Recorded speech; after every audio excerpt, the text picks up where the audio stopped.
26 de abril de 82, trabalho com o sociólogo e nosso irmão querido Samuel Benchimol para o livro Manaus, Amor e Memória. Samuel, eu já te dei os temas sobre os quais eu gostaria de te ouvir. Eu vou gravar aqui uma coisa que eu não te disse, é que eu queria a tua autorização, eu contigo venho recolher matéria, mas queria a tua autorização, que me desse essa alegria, de vez em quando, sempre que estilisticamente coubesse, eu dizer assim, como por sinal me disse Samuel, dois pontos, e colocar entre aspas também alguma citação. É um prazer dar essa autorização. Muito bem, Samuel. Então escolhe tu para que tu fiques à vontade dentro desses três temas. Começa pelo ginásio. Tiago, você falou-me que no período de 30 e 40 houve um movimento na capital amazonense, Manaus, de autenticidade do povo, de recuperação do povo, de amazonidade. E eu acho que você tem razão. Esse período, no qual foi o período da minha adolescência e da tua adolescência, nós somos companheiros da mesma geração, ele tem um profundo significado na história do nosso Estado.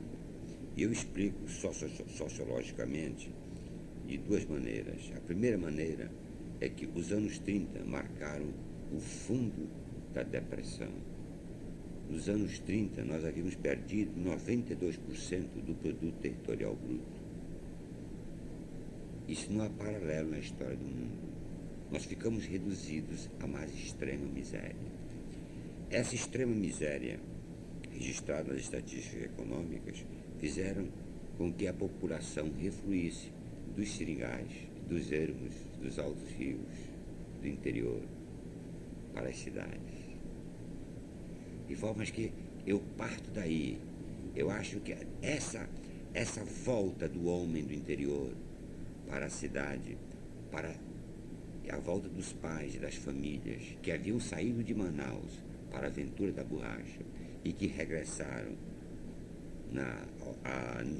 no início dos anos 30, fez com que esse processo de autenticidade se tornasse mais intenso pelo fato de que nós trazíamos toda uma vivência interiorana. Esse caso deve ter ocorrido com você quando saiu de Barreirinha para Manaus. Ocorreu comigo e com os meus pais e com a minha família quando nós voltamos do nosso querido Rio Aburã, de Rondônia, na fronteira da Bolívia, onde 12 irmãos meus nasceram em terras brasileiras na fronteira, onde a minha mãe, grávida muitas vezes, saía da parte boliviana, meu pai tinha seringal, para ter filho no Brasil. E nós voltamos para Manaus para começar a vida. E eu creio que assim, isso se passou com Aderson de Menezes vindo de Parintins. Isso se passou com um outro lindoso vindo de Manicoré. Se passou com o Plínio Coelho, da nossa geração também, vindo de Humaitá. Se passou com Aderson Dutra, vindo de Parintins, de Barreirinha. Se passou com os Garcias, vindo do Lago de Saracá, de Silves. Se passou com Vasconcelos Dias, vindo de Itacoatiara. Se passou com o nosso poeta Tufi, vindo também, parece, de Itacoatiara. Se passou com Elcio Farias também. Então, toda essa geração que estudava no nosso ginásio, ou no Colégio Dom Bosco, foi uma geração que cabocla, ou etnicamente cabocla, ou culturalmente cabocla. Do meu ponto de vista, o importante é você absorver os valores da sua terra, a querência, o amor, a sensibilidade à região e ao seu povo. E eu creio que essa minha geração do ginásio, dos anos 30 e 40, onde me formei em 1937, iniciei em 1932, o meu curso, naquele tempo nós éramos bacharel em humanidades. Nós tivemos uma play de grandes professores também, professores como Arthur Reis, professores como Agnello Bittencourt, Vicente Teles, Antônio Teles de Souza, Antônio Monteiro de Souza, Manuel Lira, a professora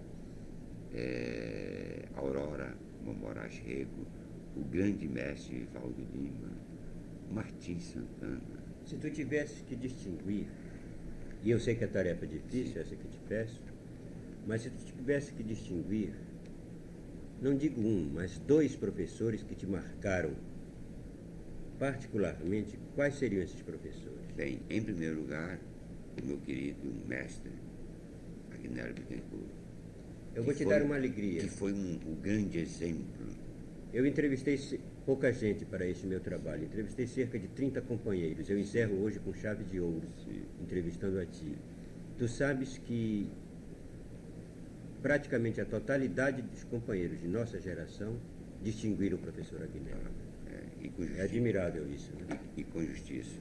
E você sabe que no meu último livro, Petróleo na Céu do Juruá, eu dediquei a ele, porque ele foi ele quem teve a premonição do petróleo no Juruá, no seu livro A Terra e o Espaço Amazonense. Mas tive outros grandes professores, além do professor Agnello. Tive Arthur Reis, foi um grande professor de História, e tive a Leopoldo Pérez, que foi um grande mestre. Tive André Araújo. Leopoldo foi teu professor de quê? Não foi meu professor? Ele foi professor de literatura. Grande mestre, grande orador, entusiasmava todos nós. André Araújo, com conhecimento de filosofia, nós ouvimos suas aulas embevecidas. E teve um outro grande mestre, que foi exatamente o Augusto Rocha. Foi meu professor Augusto Rocha, impressionante como para despertar de vocações. São, exatamente. Eles despertaram nossas vocações para os estudos regionais. Naquele tempo, o MEC fez uma grande coisa, introduziu a cadeira de Sociologia. E então, nós todos estudávamos, nós devorávamos livros. Nós tínhamos um grupo de colegas, talvez uns 15 a 20 colegas, que éramos muito unidos e muito pobres. E nós trocávamos... Um momento. Muito unidos e muito pobres, mas muito idealistas. Nessa altura, tivemos um grande diretor de colégio, que foi Carlos Mesquita. Um homem de formação inglesa, no entanto, profundamente amazônico. E muitas vezes, quando eu soube que o homem que morreu pobre dedicou toda a sua vida amazonense, eu não me perdoo que os amazonenses tenham deixado cometer, eu acho, um grande crime contra a memória de Carlos Mesquita. Você sabe que o túmulo de Carlos Mesquita, um homem que durante 10 anos dirigiu o ginásio amazonense, foi vendido no cemitério São João Batista. Eu não sabia disso. Pelos seus descendentes. Foi vendido por uma sobrinha dele por falta de recursos. Não teve ninguém aqui. Eu não soube. Quando soube, fiquei revoltado. Hoje o Mesquita não tem tumba, não tem sepultura. Não tem tumba, não tem sepultura. Isso me dói.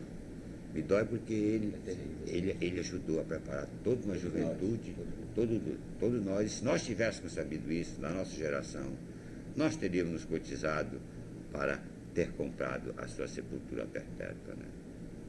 Mas isso faz parte da vida. Mas isso me marcou profundamente.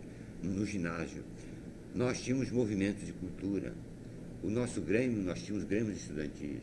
O nosso Grêmio... do Serrano? O Praça Serrano era no Instituto de Educação do Amazonas. O nosso era o Grêmio Humberto de Campos.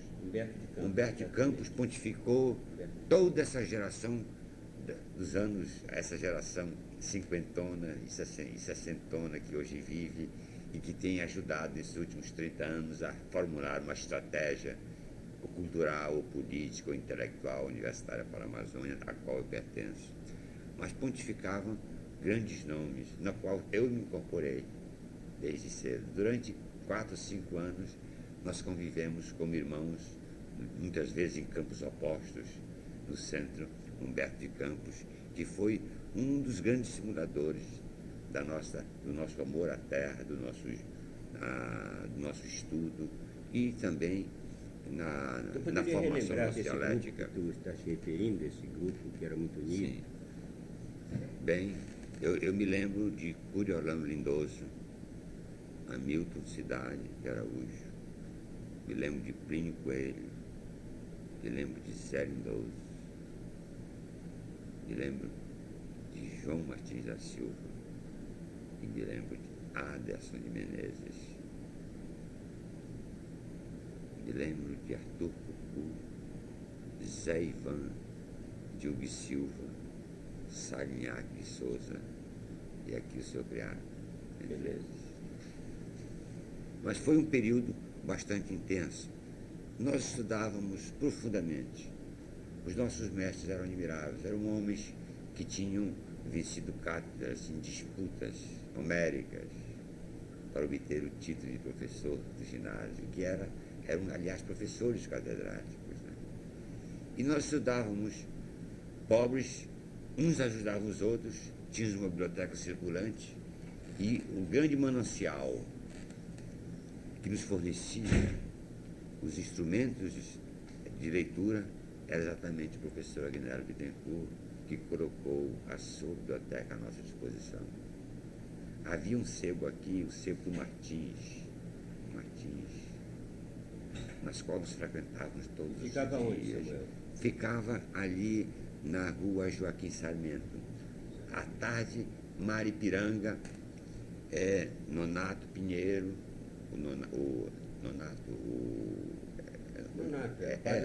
o padre não, o irmão dele. O irmão dele é o antropólogo. O antropólogo, ai, pelo amor de Deus, é Pinheiro, Raimundo Pinheiro. Eu tenho o nome dele anotado aqui, não te preocupe com o nome dele. Nós todos íamos ver as novidades do sebo. Nós tínhamos grandes livreiros, como por exemplo o Assense, que nós chegávamos lá e ele nos dizia, lia os livros e nos aconselhava. O Assense, ele tinha a livraria ali na 7 de setembro. Mas como nós éramos pobres, nós íamos para folhear os livros. Nós líamos lá, mas não comprávamos. Nós íamos esperar que alguém morresse e vendesse suas bibliotecas para esse proprietário deste sebo, Freitas. E lá então nós... O sebo da Joaquim Sarmento. O sebo da Joaquim Sarmento. E lá então nós comprávamos. Me recordo, por exemplo, que certa vez Mário Piranga, que é um grande historiador, muito pobre e desiludido já pela falta de apoio oficial, resolveu vender a sua biblioteca ao Freitas. Em 3 dias, os livros desapareceram, porque todos nós compramos. Em 1942, na época em que eu estava no Colégio Dom Bosco e iniciei no ginásio, mas como não tinha pré-jurídico, eu fui para o Colégio Dom Bosco. Ele desiludido e vendeu. Uma semana Maripiranga já formado. Maripiranga não. Ele era funcionário. Ele era funcionário depois ele se formou em Direito. Ele era funcionário da imprensa pública, que já era autor de renomada, mas muito pobre. Então um dia se chateou e resolveu por fim a carreira dele. No final de uma semana, esse homem chorava amargamente, querendo recuperar novamente a sua biblioteca. E aos poucos, até hoje eu ainda tenho dele os Jesuítas do Grão-Pará, o João Lúcio Azevedo. Se qualquer dia desse eu devolvo a ele, porque comprei na Bacia das Almas, né? O livro que ele tanto gostava. Né? De que forma foi um período de lutas, foi um período, na época dos anos 40, foi um período muito, muito duro aqui, porque houve uma divisão ideológica da juventude. Uma parte da juventude que havia se filiado ao integralismo e ao fascismo, né? Havia a outra corrente antinazista, uma corrente, eu não diria de esquerda, mas uma corrente liberal, uma corrente popular.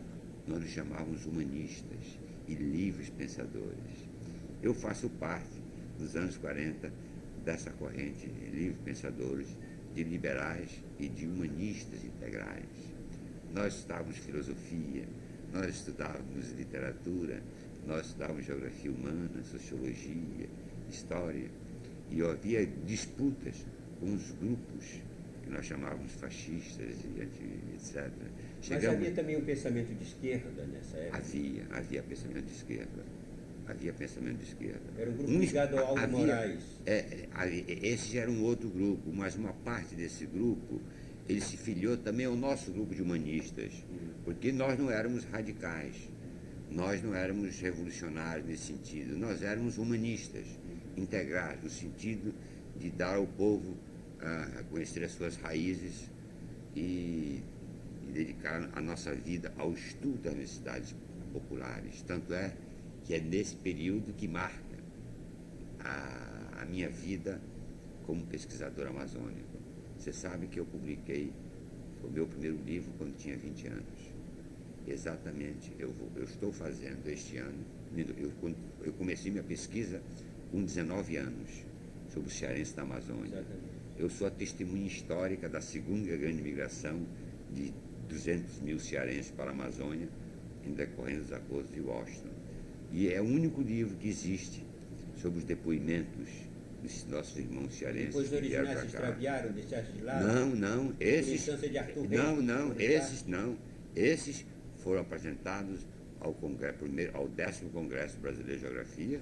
Ele foi premiado em primeiro lugar com o prêmio José Boatê, e a partir dos 20 anos, quando já tinha 20 anos, me tornei uma figura nacional. E hoje, o cearense da Amazônia é considerado um dos clássicos da literatura. Foi como ser um período de volta às origens. Foi a época do glebarismo.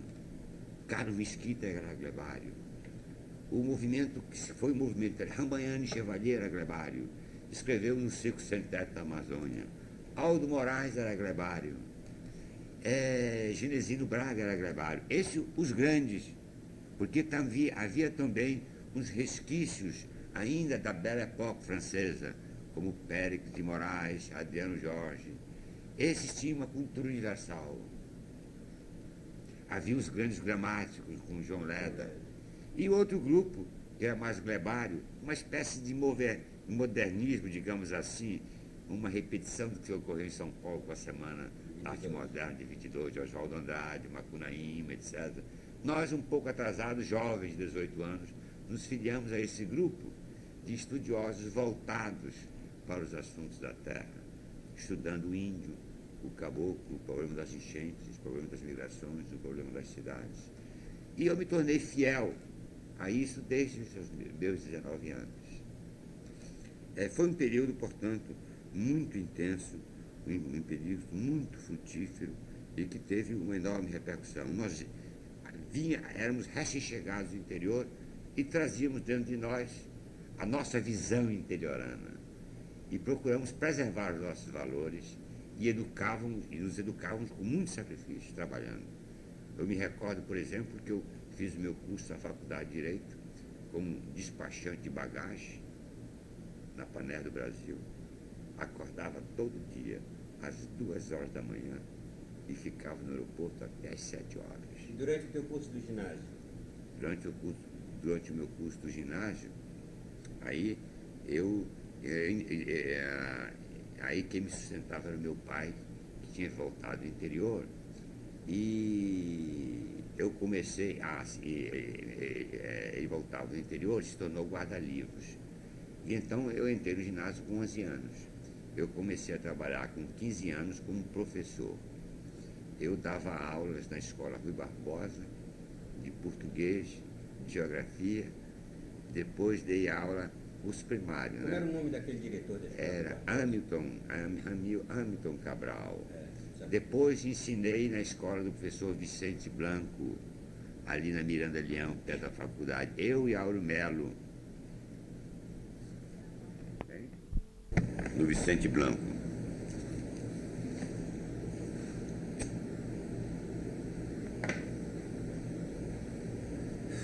De formas que também nessa época é de assinalar uma fase importante, que foi a ajuda que o Colégio Dom Bosco nos deu a todos nós.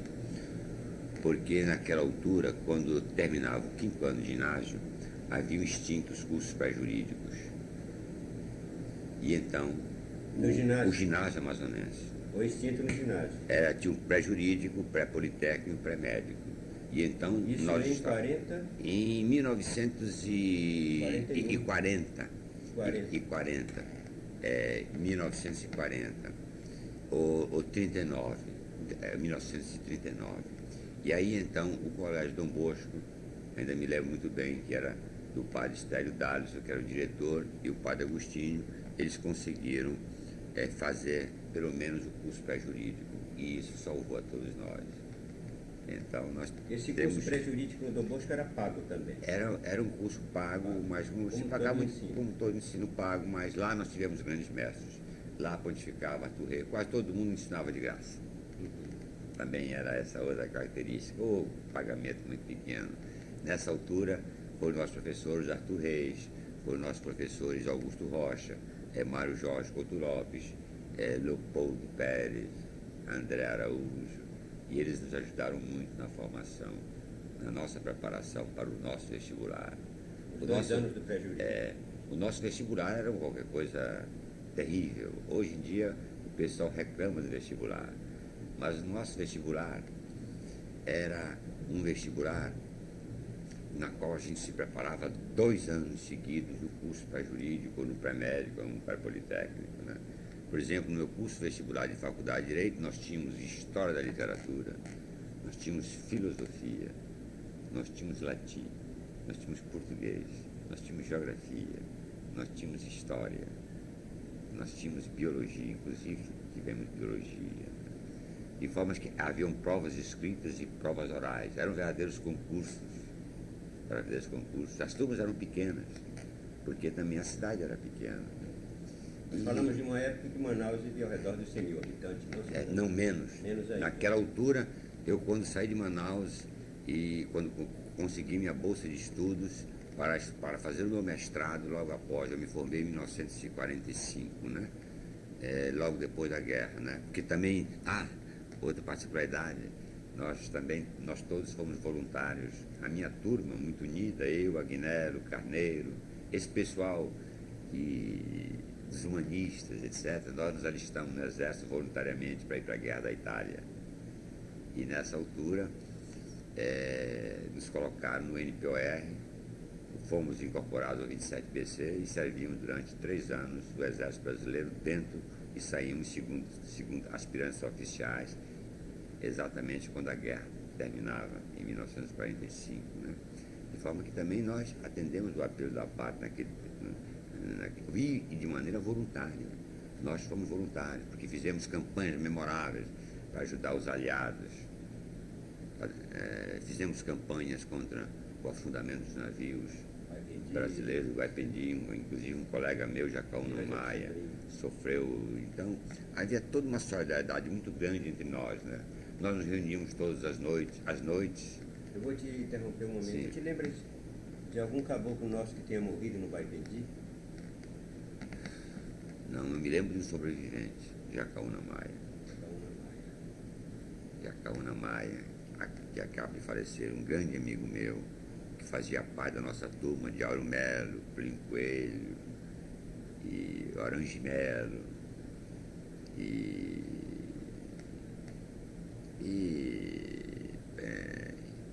Arthur Cucu, e Francisco Alves dos Santos, um grupo de lutadores antifascistas e humanistas, né?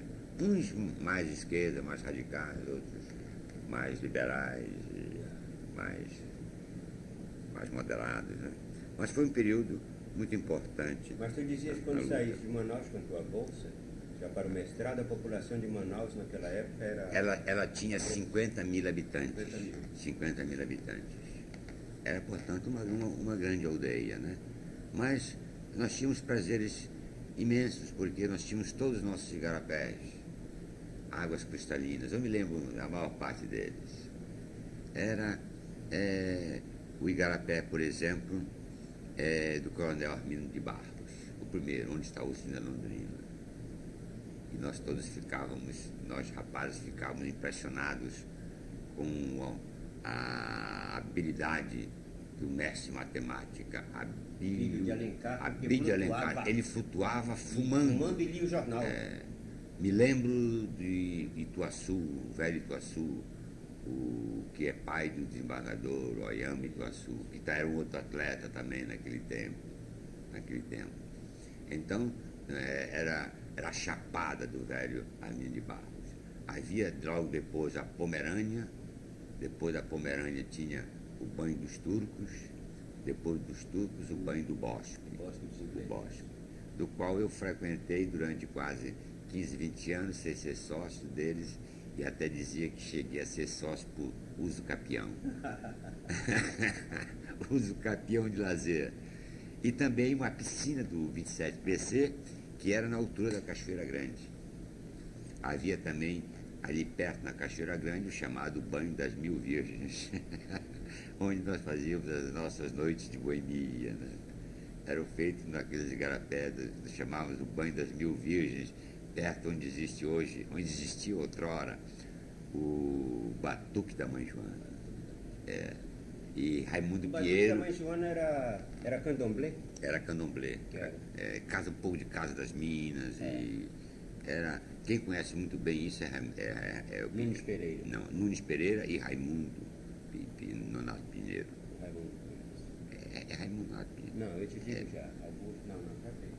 É Raimundo. Não é, está aqui escrito, mas vamos ao teu trabalho. Sim. Que outros igarapés, que outros banhos? Nós tínhamos o igarapé do Mindu. O Mindu, que era o igarapé do Mindu, que era do Jauari Marinho, que também foi uma figura também da nossa geração, né, da Faculdade de Direito. Nesse tempo, quando eu entrei na Faculdade de Direito, nós tínhamos uma pleia de estudantes também líderes,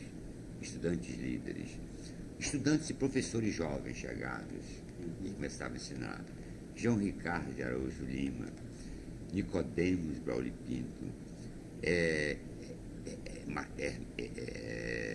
Nicodemos já professor na faculdade? Não, ele é professor no colégio estadual. Do ginásio.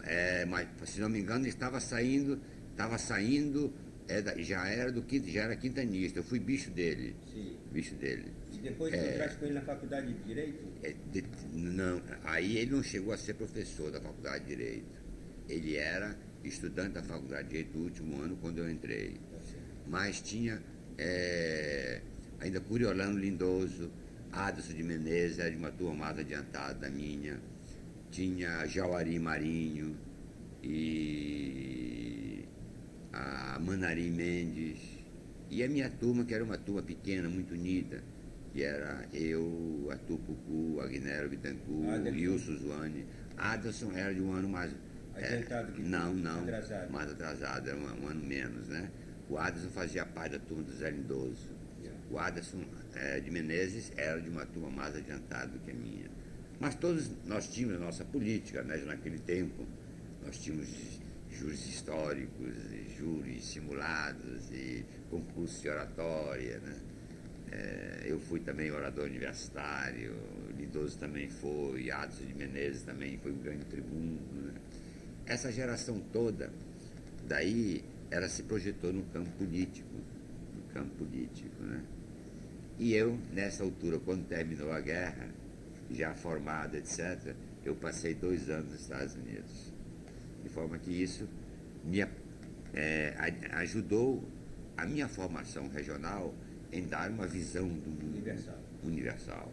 E lá eu estudei geografia humana, antropologia social, cultural, ecologia, história, sociologia urbana, sociologia industrial.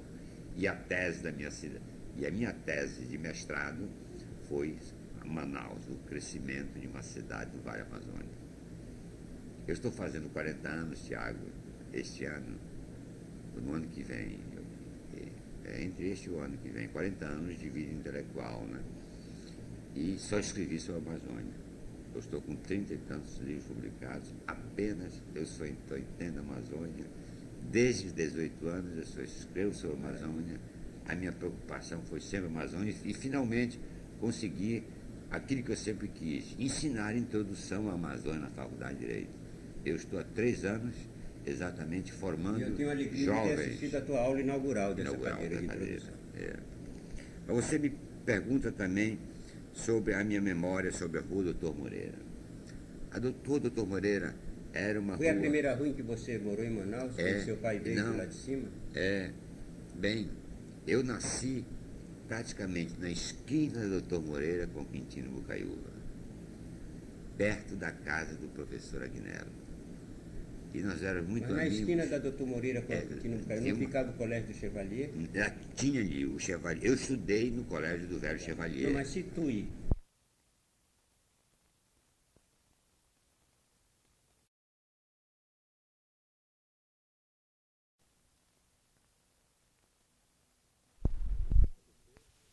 Lado B da entrevista com Samuel Benchimol.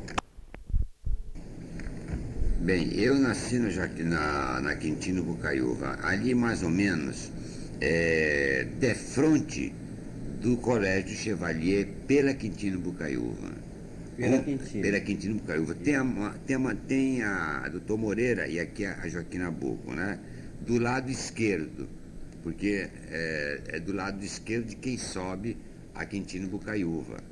Do lado direito é o José Chevalier. E aí a casa onde eu nasci... Colégio Universitário. Era o chamado colégio... Não sei se era chamado colégio universitário. Eu sei que eu fiz a minha preparação lá, porque eu estudei, depois que vim de Porto Velho e do Rio Abunã, eu passei 3 anos em Belém estudando no Colégio Progresso Paraense. De forma que a minha formação interamazônica. Eu sou homem de fronteira do Rio Abunã, do Rio Madeira, onde passei minha infância, passei parte da minha infância em Belém do Pará, e aí com 11 anos, aí eu já estava em Manaus, na cidade onde eu nasci. Mas se fosse para Abunã? Abunã, quando meu pai perdeu tudo, ficou na mais extrema miséria, levou toda a família. Sim. E aí nós passamos 3, 4 anos. Ele perdeu tudo com o baque da borracha? Ah, completamente tudo. Ficou ele na mais extrema miséria. Ele era seringalista e ele foi regatão, trabalhador, etc., um homem pobre, nasceu em Itaituba, nasceu em Aveiros, perdão. Aveiros é uma cidadezinha no Tapajós. Então meu pai dizia, eu nasci em Aveiro, mas fui educado em Itaituba. E ele tinha muito orgulho disso, porque dizia que o pai dele era o correspondente do Times de Londres, na cidade de Itaituba, que chegou a ser uma cidade muito importante do Tapajós. Quer dizer, nos anos 20 ele foi embora? Nos anos 20 ele nos levou todo para o interior. Exatamente, o ano 20 marca já pelas 385 mil toneladas de borracha asiática contra apenas 8 mil aqui. 8 mil aqui e chegou a cair até a 3 mil toneladas. Então a família Benchimol vai para lá? Vai para lá. A minha mãe, o meu pai casou, a minha mãe era de Tefé. A minha avó era portuguesa, né? Judia portuguesa. E então a minha mãe nasceu em Tefé. O meu avô era piloto fluvial, Siqueira. Siqueira. Famílias de judeus portugueses, né? Judeus portugueses que se transplantavam também para a Amazônia. E a minha mãe nasceu em Tefé. E o meu pai era de Itaituba, do Rio Tapajós. De forma que... Veio para o Amazonas? A minha família veio para o Amazonas... começo do século? Não, nós somos muito antigos. A minha família veio para o Amazonas por volta de 1840. Mas seu pai, eu estou falando teu pai. O meu pai nasceu em Itaituba em 1880. Sim. Mas veio teu pai para o Amazonas? E por volta de 1910. É isso que eu estou te dizendo. Ele veio no começo do século. No começo do século, por aí assim. Mas a família Benchimol mesmo? Bem, a família Benchimol, originária de Itaituba, onde viveu o meu avô. Antes de teu pai, outros Benchimols estiveram aqui, se implantaram. Tem outras famílias Benchimol, são todos árvores, ramos da mesma castanheira, como nós dizemos aqui em linguagem cabocla. Então vocês voltam... Vindos de Tânger. Tânger, depois de ter sido expulsos pelos portugueses e espanhóis em 1494. Né? Então, e sempre com 10 anos falamos vocês português. voltam de lá? Hein? De onde? Vocês voltam... Do Abunã. Do Abunã. E tu entras para o ginásio e fosse já morar na Doutor Moreira? Aí não. Aí nós fomos morar na Joaquim Nabuco. Agora, a minha infância, quando eu era pequeno, eu morei. E aí se tornou uma ligação. É importante a Rua Doutor Moreira para mim, porque eu morava perto da casa do Agnello. E a minha mãe, Líbia Chimal, também já falecida, e meu pai, eram muito amigos da dona Zulmira Bittencourt e do velho Agnello. Isso do menino. Eu menino, mas sempre. E a coincidência é que a minha mãe teve 8 filhos e a dona Zulmira também 8 filhos. E na ocasião que a minha mãe ficava grávida, a dona Zulmira também ficava grávida. E eu, por exemplo, eu sou um mês mais velho que o Agnello. E então cada filho da dona Zulmira tem um correspondente com o filho de Benchimol.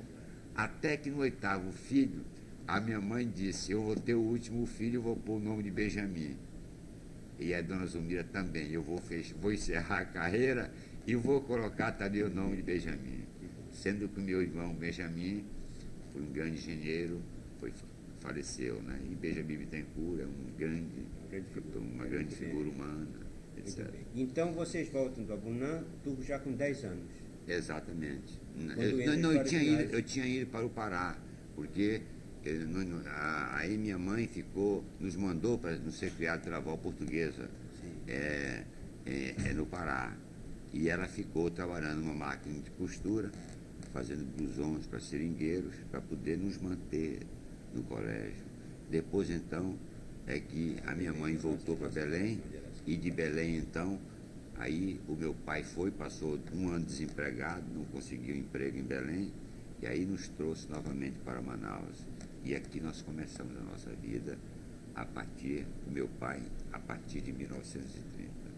1931 foi quando eu entrei no ginásio, fiz a faculdade de Direito. E aí teu pai foi trabalhar em quê? No comércio? Não, o meu pai foi guarda-livros. Meu pai era falido. Meu pai faliu. O nome da empresa dele que faliu? Não, ele era sócio do Arthur Reis, do Otávio Reis. Tanto é que ele me deu o único regulamento de seringal de ser da Amazônia que eu publiquei no meu livro, que foi feito pelo velho Otávio Reis. Era um velho capixaba, como esses, um coronel de barranco, e meu pai foi à falência, entregou tudo que tinha, absolutamente tudo que tinha. Aí foi ser guarda-livros de que empresa aqui? A história do meu pai foi uma história de uma luta terrível, né? Ele, como tinha sido guarda-livros, e a carreira dele nos seringais foi uma carreira burocrática. Ele começou como caixeiro de balcão, caixa, e depois aprendeu contabilidade prática e acabou se tornando depois sócio do Otávio Reis. Porque havia 2 carreiras para se chegar a coronel de barranco. Uma carreira burocrática, que começava como caixeiro, etc., e tomava conta do barco, e outra de seringueiro, toqueiro, piqueiro, aviador, etc. Mas meu pai também foi regatão, aviador, etc. Depois ficou na mais extrema miséria, entregou tudo que tinha, e durante 20 anos, em Manaus, o meu pai pagou todas as dívidas com o salário dele. Nós éramos 8 filhos. Mas mesmo assim, todo mês eu me lembro que ele ia com o velho comendador J.G. Araújo, a quem ele tinha entregue as terras e as casas, etc. Porque ele era financiado pelo J.G. Era financiado pelo J.G. Araújo e outros aviadores. E centenas. E aí, então, como ele tinha ficado devendo ao comendador, ele ia todo fim do mês, pegava um pouquinho do seu salário para pagar a sua dívida. E assim, ele trabalhou mais de 15 anos, mesmo não sendo obrigado, porque a falência termina em 5 anos. Mas meu pai era um homem de uma moral muito forte. Ele diz: não tem prescrição para um comerciante falido. Uma pessoa que deve pagar. Mesmo depois desse período, ele ia todo fim do mês, um pouquinho que ele ganhava, trabalhava até 10 horas da noite, trabalhava 10, 12, 15 horas. Só para educar a família. Não, mas ele trabalhava só para uma empresa? Não, ele trabalhou para Cefati, Zé Tados, Roberto Dal, Oliveira Barbosa, Solon Benemon, Ele era guarda-livros avulsos, tinha 10, 12, 15 escritas, né? Correto? Nós, inclusive, nos ajudávamos ele a calcular. Naquele tempo era tudo a cálculo à máquina, fazer aquele balancete. E ele trabalhava muito. E ele sempre nos dizia, só tem uma solução para nós sairmos da pobreza, é educar vocês. É o único patrimônio que eu quero deixar a vocês. E ele nos educou, mesmo sendo pobre, a todos nós. Todos os 8 meus irmãos têm curso superior, formados à nossa custa, trabalhando, como fizemos o trabalho. Eu fui acadêmico de Direito, me formei à minha própria custa.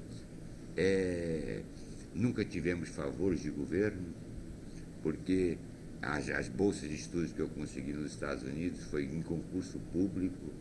Eu me mantive nos Estados Unidos, ensinava português, eu ajudava em restaurante, eu lavava pratos na universidade. Agora, a parte da tua vida de intelectual, essa vida tão notável que nos honra a todos nós do Amazonas e ao Brasil,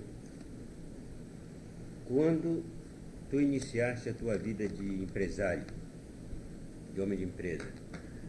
Bem, essa é uma história que eu conto no meu último trabalho Amazônia, um pouco antes.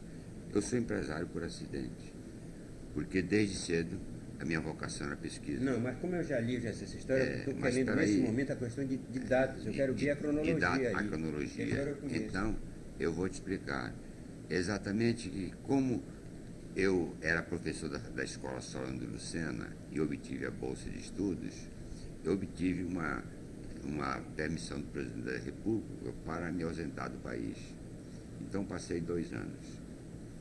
E fui o primeiro mestre, o primeiro master da Amazônia. E aí tive a possibilidade de ficar nos Estados Unidos para fazer doutorado e já tinha inclusive uma posição. Mas decidi que eu era amazonense e tinha que voltar à minha terra. E aí voltei. Quando cheguei, eu havia sido demitido do meu cargo de professor. E o prefeito não me readmitiu. E aí então eu escrevi. Eu fui de seca a meca procurando emprego e não consegui emprego. E escrevi, aí o meu pai disse, olha, se você quer seguir a carreira de professor, porque eu queria ser professor, não abriam concursos, era tudo na base da política, eu não tinha força política, a família era pobre. Aí meu pai disse, meu filho, vai para o Rio de Janeiro e lá tu te realiza como professor. Mas eu não quis. Então resolvi escrever cartas para as faculdades, dizendo que eu era mestre, não sei o quê. Um deles, eu achei até muita graça, um deles perguntou, eu disse que eu era master. Um deles me respondeu dizendo que ele tinha lido que no dicionário master queria dizer senhor. Então não sei para que serviria um senhor numa faculdade. Eles não estavam precisando de dono. Eles estavam precisando... Mas eu fui o primeiro mestre da Amazônia, né? De maneiras que aí eu fiquei no impasse, né? Já homem feito, pesquisador formado, aí eu disse, eu quero ficar aqui, quero lutar aqui de qualquer maneira. Eu tenho a aspiração de ser professor da faculdade, da universidade, o secundário. Aí meu pai disse, olha meu filho, a única coisa que eu posso fazer é te ajudar, como eu sou guarda-livros, nós fazemos uma firma com teu irmão, meu irmão Israel, e te ajudo a te manteres.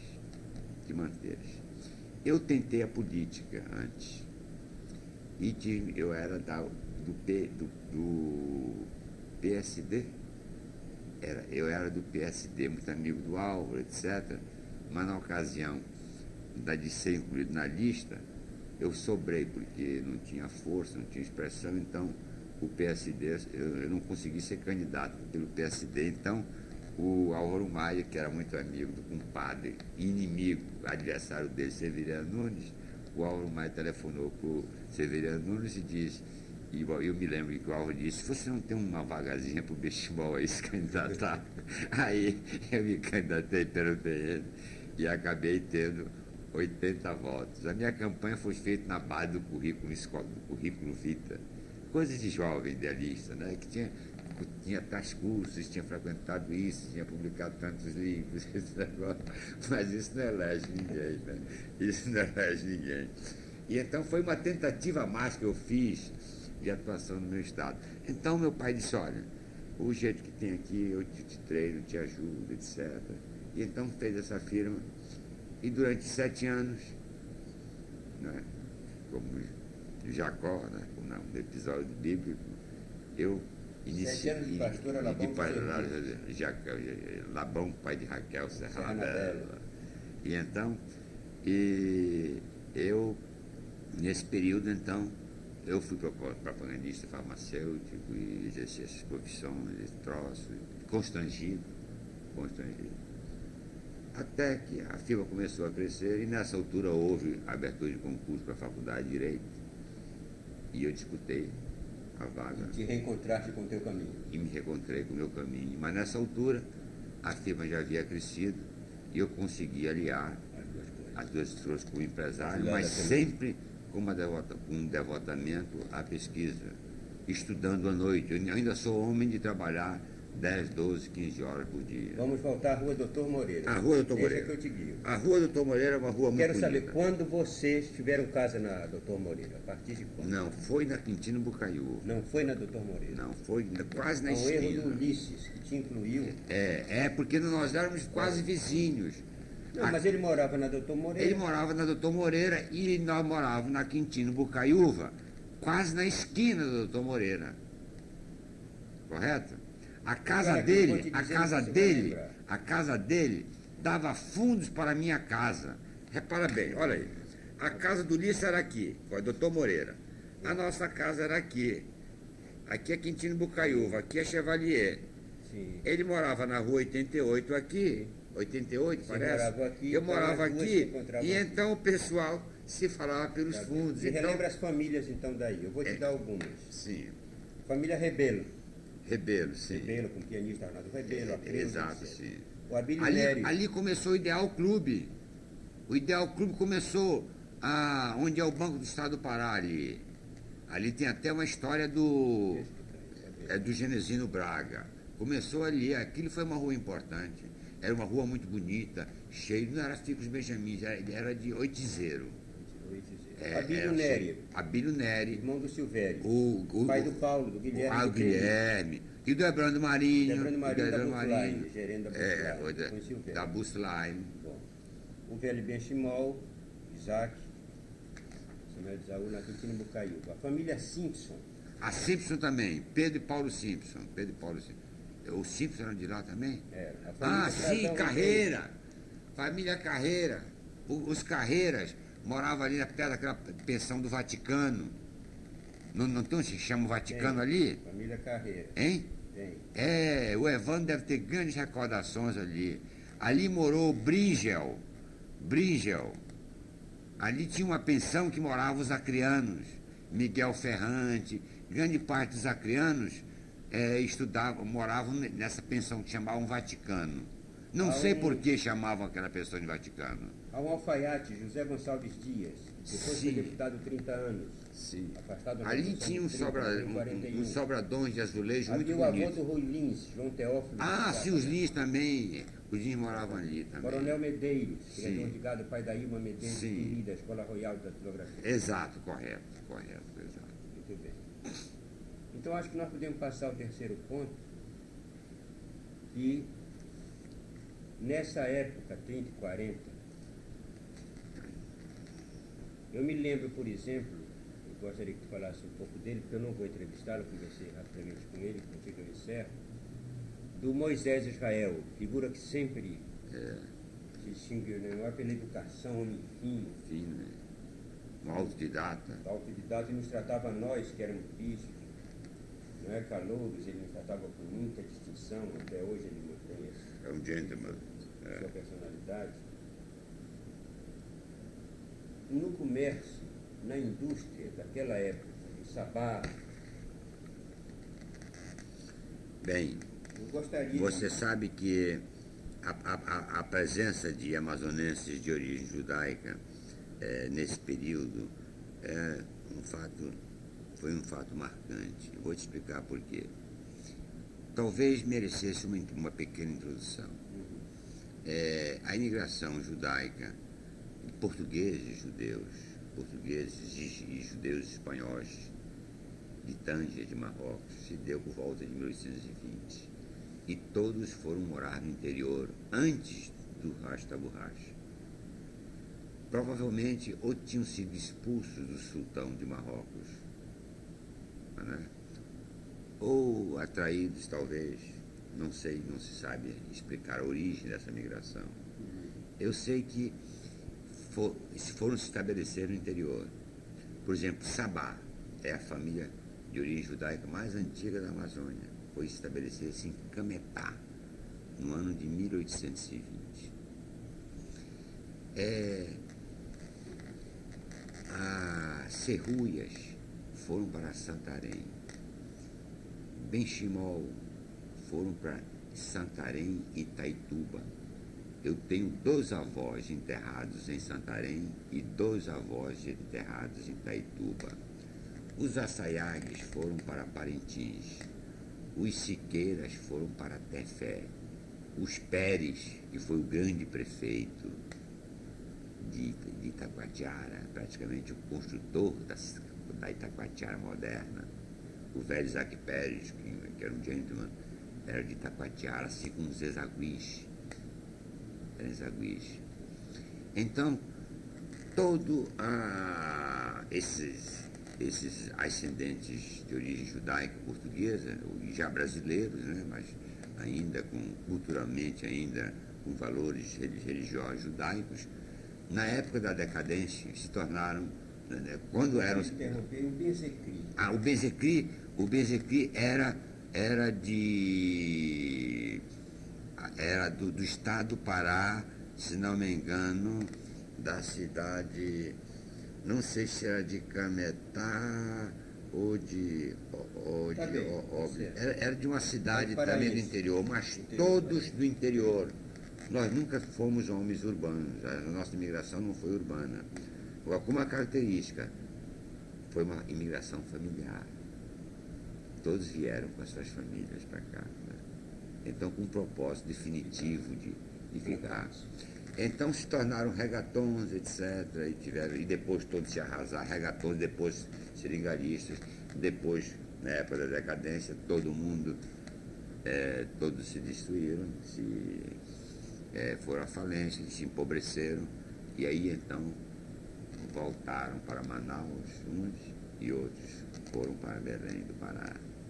Nessa altura da Grande Depressão, ingleses, alemães, que tinham o comércio, portugueses que tinham o comércio daqui, tinham imigrado fora. Muitos falidos e outros porque não tinha mais. E aí então eles voltaram para Manaus. E aí então começaram, ou como empregados de comércio, ou com pequenas indústrias, a reconstruir as suas vidas. E aí então se tornaram exportadores, se tornaram industriais. E os seus filhos entraram nas universidades, etc. Que indústrias naquela época foram implantadas? Eles foram, tanto em Belém como em Manaus, os primeiros a industrializar os produtos nativos. Como tinha experiência... Borracha e castanha. Borracha, castanha, pau rosa, piaçava, cumaru, processavam, beneficiavam, lavavam, descascavam. Aquela indústria de salto de borracha que tinha ali na ponta do Monte Cristo. Não, essa de J.G. Araújo. Essa era de J.G. Araújo. E Ibessabá se tornou lavador de borracha, uma das grandes indústrias de borracha, serrarias.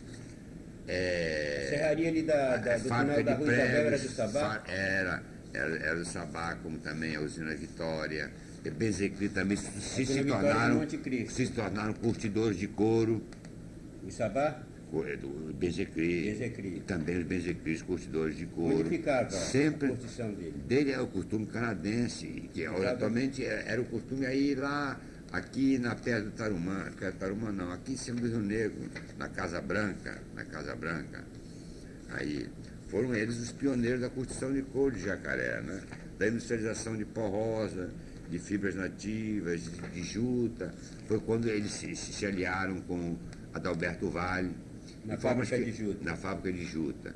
E então eles tiveram... Sabá foi realmente o pioneiro da industrialização da Amazônia, através da indústria de juta, que era dele e do Adalberto Vale, e da refinaria de petróleo de Manaus, que foi realmente um marco decisivo na história da industrialização de Manaus atual.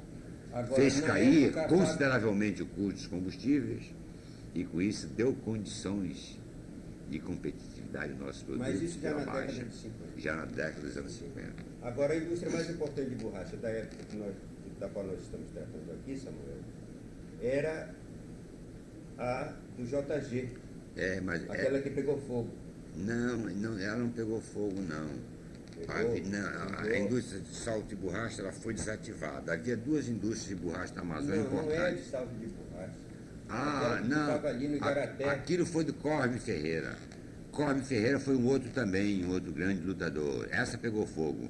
Companhia Nacional de Borracha, da fronte da penitenciária pública. Exatamente. E depois se transferiu aqui para esse Boulevard Leopoldo Neves. Leopoldo Neves ali, como quem vai para São Raimundo, né? Mas Corme Ferreira também teve uma muito importante na Amazônia, porque ele era um homem voltado para os estudos regionais, foi o grande pioneiro na avicultura, na plantação de castanheira, e ainda hoje, a Turislândia, aquilo foi obra do velho Corme Ferreira, o pioneiro na silvicultura na Amazônia, né? Agora, o Sabá foi grandemente ajudado por essa grande figura, que foi, sem dúvida, Moisés Israel, né? O Moisés foi o grande aliado do Isaac Sabá, a grande cabeça, né? O grande cérebro da montagem da refinaria. Quem é mais idoso, o Sabá? O Sabá era o velho Jacó que morreu. Sim. Eram 5 irmãos. 5 irmãos. E um era contemporâneo do Moisés? Não, o Moisés é sobrinho dele. É sobrinho dele, mais jovem. É sobrinho dele, era sobrinho dele, mas muito amigo do Isaac, etc. E o ajudou muito, né? Até que o Isaac, com seus próprios filhos, então, os filhos deles se incorporaram à firma e o Moisés teve o seu próprio negócio independente, mas continuam também muitos amigos, né? Então, talvez a minha mensagem, você que está escrevendo esse livro sobre memórias de Manaus, o que é importante, porque a particularidade desse livro, Samuel, como digo que a matéria-prima desse livro é a memória. É a matéria-prima, não só a minha, a memória dos meus companheiros de geração. Exato, isso é importante. É uma grande contribuição que você está trazendo à história da cidade. Sendo um livro que vai servir, digamos, à história da cidade, o que me importa é a cidade vivendo, é a vida das pessoas. Entendes? Tanto que, por exemplo, na parte fotográfica, eu teria umas 50 páginas de fotografias. Eu vou até te fazer um pedido, por sugestão de Moisés, que me diz que fez um bom acervo. Eu não quero fotografia da cidade, tem muito pouca. Tem fotografia de gente vivendo, gente na rua, gente comendo, gente se casando, gente passeando, entendeu? Gente estudando. Isso talvez o Costa Lima, não sei. Não, Costa Lima já vi. Assim, tem alguns álbuns do Silvério Neri sobre algumas figuras humanas. Aqui, mas é mais antigo do que essa época que a gente tem. É mais antigo. Eu gostaria de ter fotos tuas daquela época, 30 e 40, eu quero incluir nisso. Eu queria que você pesquisasse, eu mando uma pessoa recolher aqui na sexta-feira. Como ginasiano. Como ginasiano você tem. Eu devo ter fotografia como ginasiano. Então, por favor, eu vou à saída dizer à sua secretária, eu quero você fardado do ginásio. Fardado, você vai sair no livro. Como ginasiano. Como ginasiano, com grande orgulho de ser ginasiano. É você. Eu vou falar com a sua secretária, se dá instruções a ela, que eu mando aqui o André Valentini recolher. Tá bem? Tá bem. Então, dê sua mensagem. Bem, a minha mensagem é exatamente, em primeiro lugar, louvar o teu trabalho de recuperação da memória da nossa geração. E segundo, a mensagem aos jovens. Nós nascemos na desesperança, no desespero e na pobreza. E vencemos e lutamos. E hoje alcançamos a posição que nós temos graças ao nosso próprio esforço. Hoje, a situação ainda está difícil, para uma grande parcela da população. Mas a esses que estão na pobreza, a esses que estão na miséria, na desesperança, não se desesperem. Hoje existe universidade, hoje existe escolas, hoje existem oportunidades de trabalho. No meu tempo não havia escolas universitárias à noite, noturnas. Muita gente migrou por falta de trabalho. Rio de Janeiro é a segunda cidade amazonense. De maneiras que não se desesperem, estudem, estejam dedicados à sua terra, trabalhem, votem conscientemente, escolham os melhores, façam boa política, no sentido de darmos a nossa contribuição, de darem a sua contribuição no futuro. O importante é que não haja solução de continuidade. A nossa geração, cinquentona, sessentona, está, no momento, passando um facho para as gerações mais jovens.